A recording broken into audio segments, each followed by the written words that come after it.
I remember the moment it all came together for me.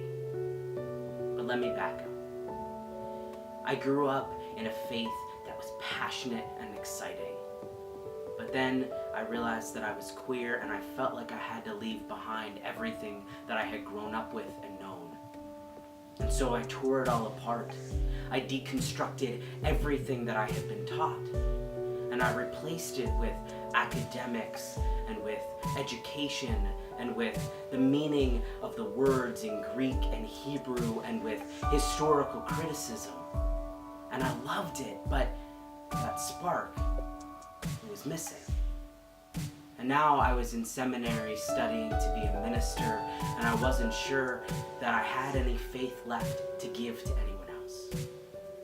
And I was sitting in a seminary classroom, and we were studying the art of exegesis, which is taking apart a passage and then putting it back together so you can preach it to other people.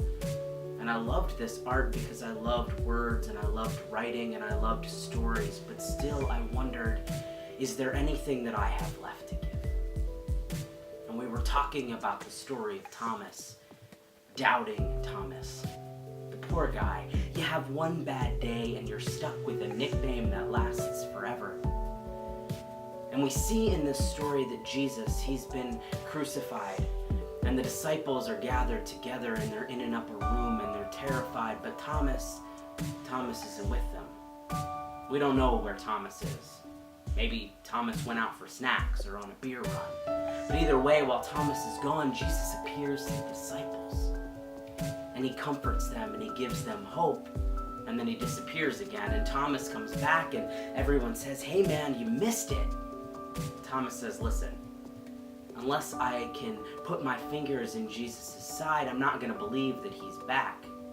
I've been down this road before, I've been disappointed before, and I'm not doing it again." And Jesus appears again to the disciples, and this time Thomas is with them, and he has this moment with Jesus. And Jesus says, "Listen, you can touch my scars, you can see my wounds." And Thomas, to his credit, falls on his knees and says, "My Lord and my God." And I had this moment sitting in this seminary classroom. I had started my transition about a year before, and I was exhausted from answering everyone's questions about what it meant to be me. I was exhausted listening to everyone's questions about my body. I was tired of being vulnerable, and I was tired of being exposed. And in this story, I empathize with Jesus. And Jesus says to Thomas, "Listen, you believe in me because you've seen, but blessed are those who have not seen and yet still believe." And I thought, what is it that makes people believe that I am who I say I am? Is it the fact that they can see my body changing because of the testosterone? Is it that they can see the scars on my chest from my surgery? Or can they simply believe that I am a man because that's what I say I am? There's this painting by Caravaggio, and in it, the side wound of Jesus looks just like the chest surgery scars of a transgender man. And in this classroom, in this moment, I saw myself in Scripture for the very first time. And I thought, yes, this is a gift.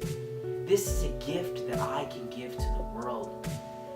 This is a gift that I can tell them that they don't need to ask invasive questions about my body and my scars, that they can simply believe that I am who I say I am. But this is also a gift to me that I can be like Jesus in that moment, to be gentle with my questioners. I can have compassion on their doubt.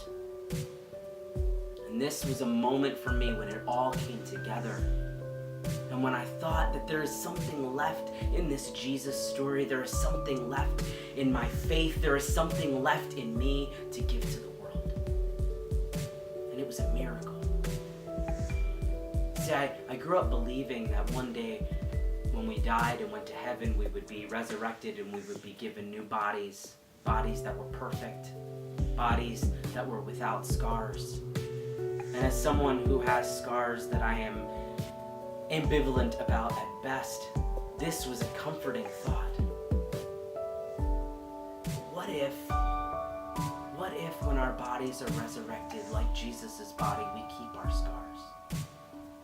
How in this process can we learn to love our scars? What if resurrection doesn't make our scars go away? What if it makes them holy? Man, that is a gift. A gift to believe that everything that we've been through, all of the scars that we carry on our bodies, all of the scars that we carry on our souls, that these are a gift to us and they are holy. Because that's what resurrection is. And this is a moment where it all comes together for us. When we understand that the deaths that we've experienced, that the trauma that we've experienced, that it's holy. That doesn't mean that it's good, or that it wasn't traumatic, or that it wasn't horrific. It just means that it's now holy, and it can become a place for us to be a gift to the